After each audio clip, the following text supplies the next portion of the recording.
Baek Jin-ho did not believe in accidents. He believed in control.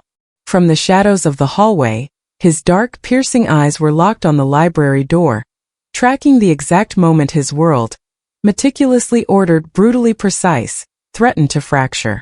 He stood perfectly still, every muscle coiled, every breath measured, a predator whose calm promised devastation. Inside, Nia Thompson froze, caught in a web she hadn't meant to enter. Her hands clenched at her chest, a silent gasp trembling on her lips. A bead of sweat slid down her temple, betraying the terror she fought to hide. Her body curved backward instinctively, a fragile armor against a danger she could feel but could not name. Derek Lawson, oblivious, leaned in with a smirk, arm possessively around her waist. To him, Nia was a prize finally cornered. To Jin-ho, she was a trust violated, a line crossed in a game he alone understood. Jin-ho didn't move. He didn't need to. Every second stretched taut, every heartbeat counting down. The silence wasn't peace, it was a warning. And when it broke, someone would pay. Before we dive in, please like, subscribe, and tell us where you are watching from. 6 months ago, Nia Thompson had arrived at the Baek estate with nothing but a suitcase and a desperate need to be erased from the world. She had perfected the fawn response, pleasing others to stay safe, keeping her natural hair pulled back neatly, and wearing her black maid's uniform like a shield of invisibility. Discretion is paramount, the hiring manager had warned her. You are to exist in this space without needing explanations for what you observe. Nia had accepted the gilded cage without hesitation. She spent her days moving with quiet efficiency, avoiding Jin-ho's cold gaze and adhering to his strict rules of silence. She thought she was safe in this world of polished marble and indirect lighting, unaware that her invisible presence had sparked a dangerous, obsessive fascination in the man who owned the air she breathed. She was the emotional center of a storm she didn't know was brewing, caught between a past that refused to stay dead and a boss who viewed loyalty as absolute ownership. Before the marble hallways of the Baek estate became her sanctuary, they were her last resort. Nia Thompson arrived at the service entrance with a single suitcase and a heart that beat in a frantic, irregular rhythm she hadn't been able to calm for weeks. To the world, she was just another applicant for a domestic position, but to herself, she was a ghost in training. Her natural hair was pulled back so tightly it felt like a physical anchor to her new reality, a stark contrast to the woman who had once lived loudly and without fear. The interview had been a blur of cold questions and unspoken threats of dismissal. Mr. Yoon, the man with the unreadable face, hadn't asked about her dreams, only her ability to exist without being noticed. Can you exist in a space without needing explanations for what you observe? He had asked. Nia had simply nodded, her voice lost in the realization that for someone running from a man like Derek Lawson, being invisible was the greatest luxury of all. On her first day, the sheer scale of the estate felt like a gilded weight. The silence wasn't peaceful. It was textured, heavy with the presence of a man she had yet to truly meet. When she finally saw Baek Jin-ho, he was a silhouette against a floor-to-ceiling window, a figure of sharp angles and controlled stillness that seemed to command the very air. He didn't turn when she entered the room to set the tea service. He didn't need to. Nia kept her eyes fixed on the hem of her black dress, her hands trembling slightly as she smoothed the white collar of her uniform. She moved through the vast rooms with a fawn response she had perfected over years of survival, making herself small, quiet, and indispensable. She learned the cold geometry of the house, which floorboards remained silent, which corners offered the best shadow, and how to anticipate Jin-ho's needs before he had to utter a single word. She told herself this was safety. She told herself that the man with the piercing, dark eyes was just an employer, not a predator who was already beginning to track the subtle shifts in her breathing. As she tucked herself into her small, luxurious room in the service wing that first night, Nia believed she had finally successfully disappeared. She had no way of knowing that to Baek Jin-ho. She had never been more visible. Nia quickly realized that survival in the Baek household depended on her ability to become part of the architecture. She mastered the art of moving like a shadow across the polished marble, her presence marked only by the faint scent of fresh linen and the soft click of the tea service being set down. She became a master of the peripheral, keeping her gaze lowered and her responses limited to a quiet, "Yes, Mr. Beck." This invisible persona was her shield, a way to convince herself that if she didn't look at the world, and the ghosts of her past wouldn't look back. She lived in a rhythmic cycle of domestic perfection, ensuring every pillow was fluffed to a sharp angle and every color-coded suit in Jin-ho's wardrobe hung with surgical precision. While Nia believed she was fading into the background, Jin-ho was becoming increasingly attuned to the frequency of her existence. From his private office, he watched the security feeds with a clinical fascination that was slowly turning into something more territorial. He didn't just see a maid. He saw the way her shoulders stiffened when a sudden noise echoed in the hallway, and the way her fingers lingered on the edge of a table as if bracing for a blow. He studied her fawn response, the way she smoothed her uniform and adjusted her collar whenever he entered a room, recognizing it as a survival tactic born from a history of fear. Jin-ho began to test the boundaries of her invisibility. He would leave a book slightly askew on a side table just to watch her adjust it with a quiet, focused intensity on the monitor later that afternoon. He noticed the small human touches she brought to the cold penthouse, the way she arranged a single sprig of greenery in a vase he had ignored for years, or how she instinctively hummed a low, soulful melody when she thought she was alone in the kitchen. To Nia, she was just the maid, a temporary resident in a gilded cage. To Jin-ho, she was a puzzle of quiet dignity and hidden trauma, a woman who had tried to erase herself only to become the most vivid thing in his world. He watched her until her movements became his daily clock, his silent observation weaving a web around her that she was too terrified to notice. The silence of the estate, which Nia had spent months carefully cultivating, shattered on a Tuesday evening. She was sorting the recycling near the service entrance, the cool night air a brief reprieve from the pressurized stillness of the penthouse, when a shadow detached itself from the brick wall. Her heart didn't just race, it stopped. Standing there, bathed in the amber glow of the security light, was Derek Lawson. He looked exactly as he did in her nightmares, well-groomed, clean-cut, and wearing a casual suit that suggested he was still winning at everyone else's expense. "You always did have a knack for finding high-end hiding spots, Nia," he said, his voice a smooth, familiar poison. He stepped forward into the light, a relaxed smirk playing on his lips as he took in her maid's uniform. The sight of his easy confidence in the face of the Beck Empire made her blood run cold. She backed away until her spine hit the heavy steel of the door, her hands clenching at the fabric of her skirt in a desperate attempt to stop them from shaking. He didn't look afraid. He looked like a man who had finally tracked down a lost investment. "I know who lives here, Nia. I know what he is. And I know exactly how much he'd hate to find out that his perfect little maid has a history of helping people disappear things from vaults much like his," Derek whispered, his tone shifting from playful to predatory. He reached out, his fingers grazing the white collar of her uniform, a possessive gesture that felt like a noose tightening. The threat was unspoken but absolute.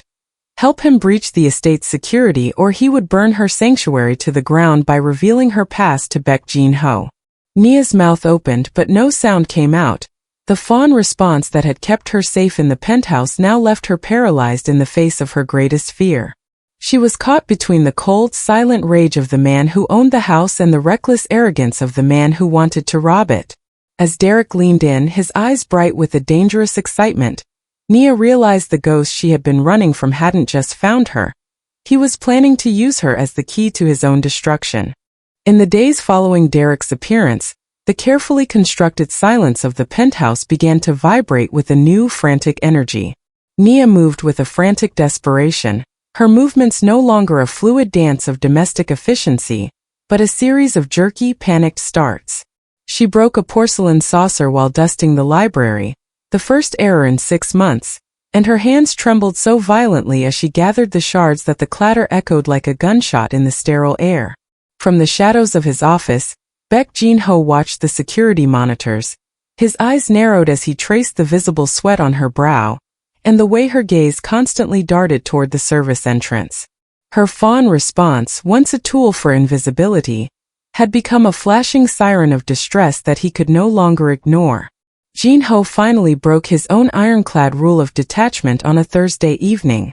Nia was in the kitchen, her back to the door, staring at a pot of water that had long since reached a rolling boil.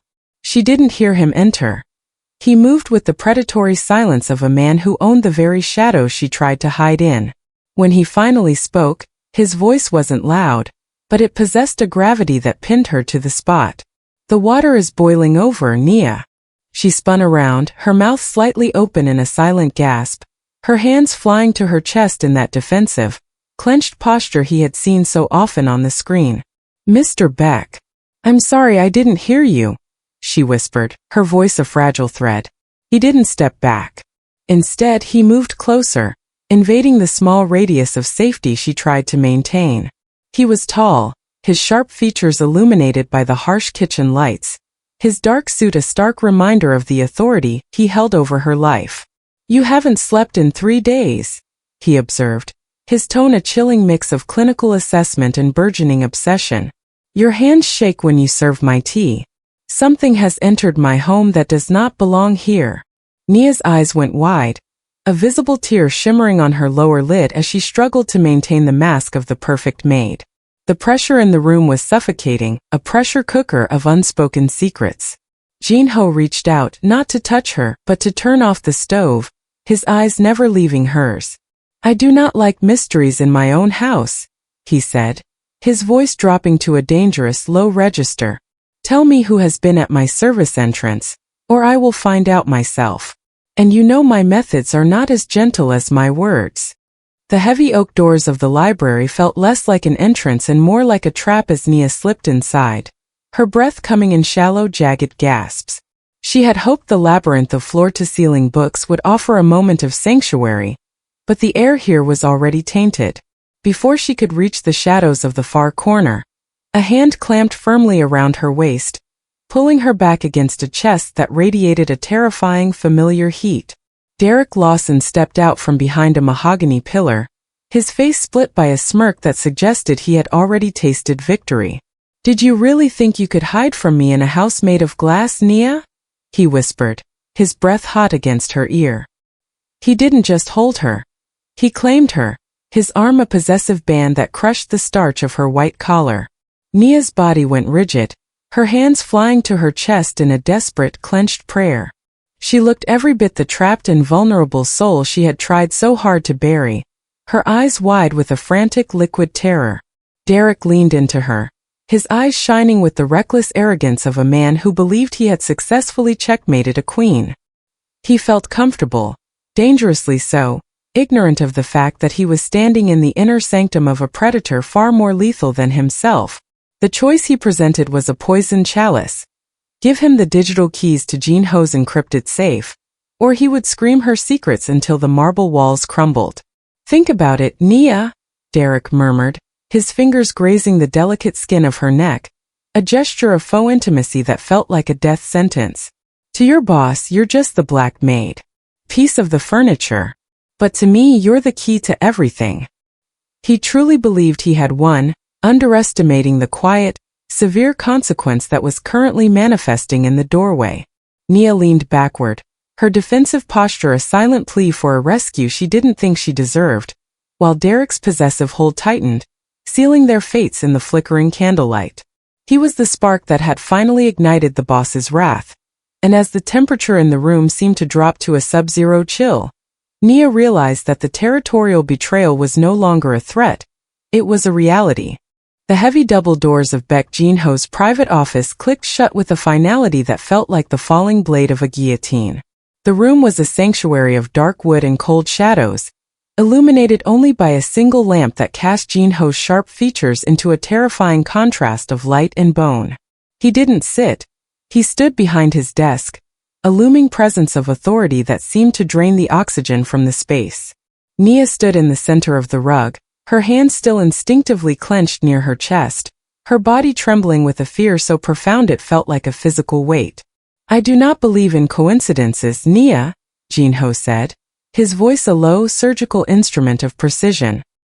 He moved around the desk with the predatory grace she had watched on the security feeds, his eyes never leaving her face. I found a man in my library with his hands on my property. And yet, you look at me not with the eyes of a conspirator, but with the eyes of a rabbit in a snare. He stopped inches from her, his cold, piercing stare demanding a truth her throat was too tight to relinquish. Nia's mouth opened, but only a fractured gasp escaped. She leaned backward, her defensive posture a desperate attempt to find space where none existed. Her fawn response, usually her shield, was failing her now. She wanted to please him, to offer the silence he demanded, but the truth of her past was a poison that had finally leaked into his gilded world. He isn't what you think, she finally whispered, a single tear tracking a path through the sweat on her cheek. Jin-ho reached out, his fingers hovering just inches from her chin, not touching, but asserting a terrifying sense of ownership.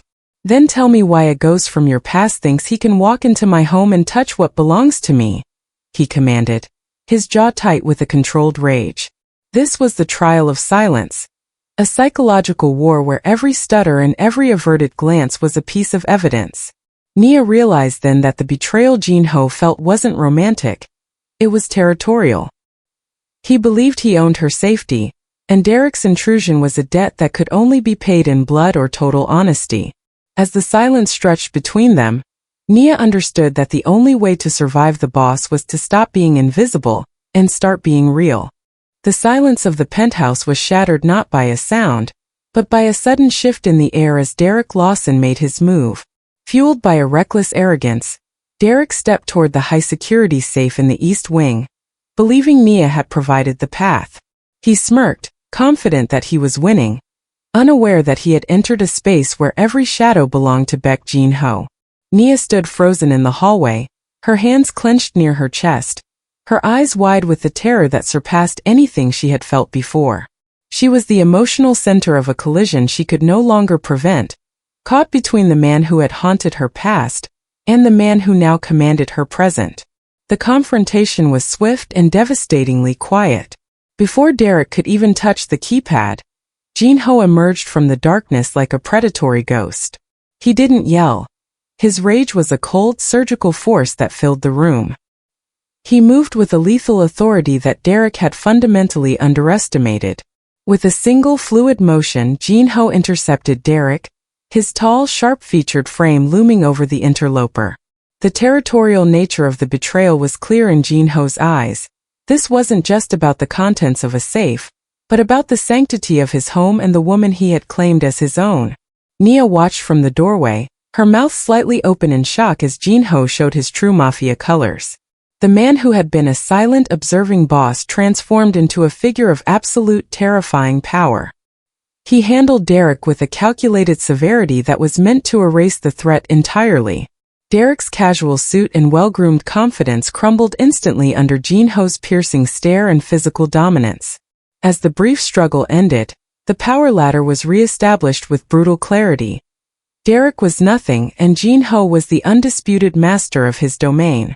Nia leaned against the wall, her defensive posture finally giving way to the realization that Jin-ho had not just protected his property, he had protected her.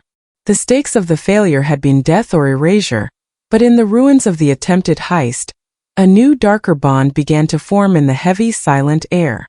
The violent energy that had saturated the East Wing dissipated, leaving behind a silence so heavy it felt physical. Derek Lawson was gone, removed with the cold efficiency that defined the Baek organization, but the air remained charged with the aftermath of Jin-ho's fury. Nia stood in the doorway, her hand still instinctively hovering near her chest, watching as Jin-ho leaned against the mahogany desk. His dark suit was slightly rumpled, and a jagged cut across his knuckles dripped a slow crimson trail onto the ivory rug. The territorial rage had subsided, replaced by a weary, controlled stillness that made him look human for the first time since she had arrived. Nia moved without thinking, her fawn response finally shifting into something more grounded, a caregiver's grace. She returned with a basin of warm water and a first aid kit, her footsteps silent on the marble. Jin-ho didn't look up as she knelt beside him, but he didn't pull away when she gently reached for his hand. His skin was hot, his pulse thrumming against her fingertips with a frantic rhythm that mirrored her own. As she dabbed the blood away, she could see the slight tightening of his jaw, the only sign of the pain he refused to voice. In this small circle of lamplight, the power dynamic shifted. He was no longer the looming predator, and she was no longer the invisible ghost. The vertical power ladder was momentarily leveled by the shared scent of antiseptic and the vulnerability of the flesh. Nia looked up, her eyes wide and clear of the fog of terror that had defined her week. She saw the lines of exhaustion around his eyes and the way his controlled mask was cracking, revealing a man who carried his own scars long before this night. "You didn't have to do that," she whispered, her voice a fragile anchor in the quiet room. Jin-ho finally met her gaze, his dark eyes searching hers with an intensity that made her breath catch. He didn't offer a businesslike nod or a cold command. Instead, he allowed his hand to remain in hers a second longer than necessary. "I told you, Nia," he said, his voice dropping to a low, intimate register. "I do not allow what is mine to be touched." The admission hung between them, no longer a threat of ownership, but a promise of protection. In that moment of shared breathing and raw proximity, the walls of the gilded cage didn't disappear, but the door finally stood open. The morning sun filtered through the floor-to-ceiling windows of the penthouse, but the light no longer felt like a searchlight exposing a fugitive. Nia moved through the kitchen, yet the frantic rhythm of the fawn response had been replaced by a quiet, steady grace. She was no longer wearing the white collar and black dress. Instead, she wore a soft-knit sweater, a silent signal that the role of the invisible maid had been shed along with the secrets of her past. The gilded cage had transformed. The bars hadn't vanished, but the locks had been turned from the inside. Baek Jin-ho entered the room, his presence still commanding the air, yet the lethal edge of his authority was softened by a newfound transparency. He didn't stand at a distance to observe her through a screen. He walked directly to her, his dark eyes searching hers with a calculation that was now tempered by an admission of need. The vertical power ladder that had once defined them was no longer a tool of oppression, but a bridge. He looked at the single sprig of greenery she had placed on the island, no longer a hidden touch but a shared aesthetic. "The man who looked for you will never return," Jin-ho said, his voice low and devoid of the coldness that had once served as his armor. He reached out, his hand covering hers on the marble counter, his thumb tracing the skin in a slow, possessive, yet protective arc. "But I realized that in keeping the world out, I was keeping you in a version of yourself that was dying." He paused, his jaw tightening not with rage, but with the effort of speaking a truth he had long masked with control. "I will not let you go, Nia. Not because you are a ghost I can hide, but because you are the only thing in this house that is real." Nia looked at his hand, then up at the man who had seen through her invisibility. For the first time, she didn't lean backward in a defensive posture. She stood her ground, her fingers intertwining with his. The stakes of her survival had shifted from running away to staying put. She understood now that while Jin-ho viewed loyalty as absolute ownership, he was offering her a territory where she was the queen rather than the servant. "I spent my life trying to be nothing," she whispered, her voice clear and resonant in the quiet penthouse. "But I think I'd like to see who I am when I'm not hiding." She wasn't staying because she was trapped.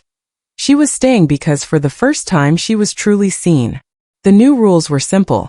No more silence, no more shadows, only the quiet, severe and absolute devotion of two souls who had finally found home.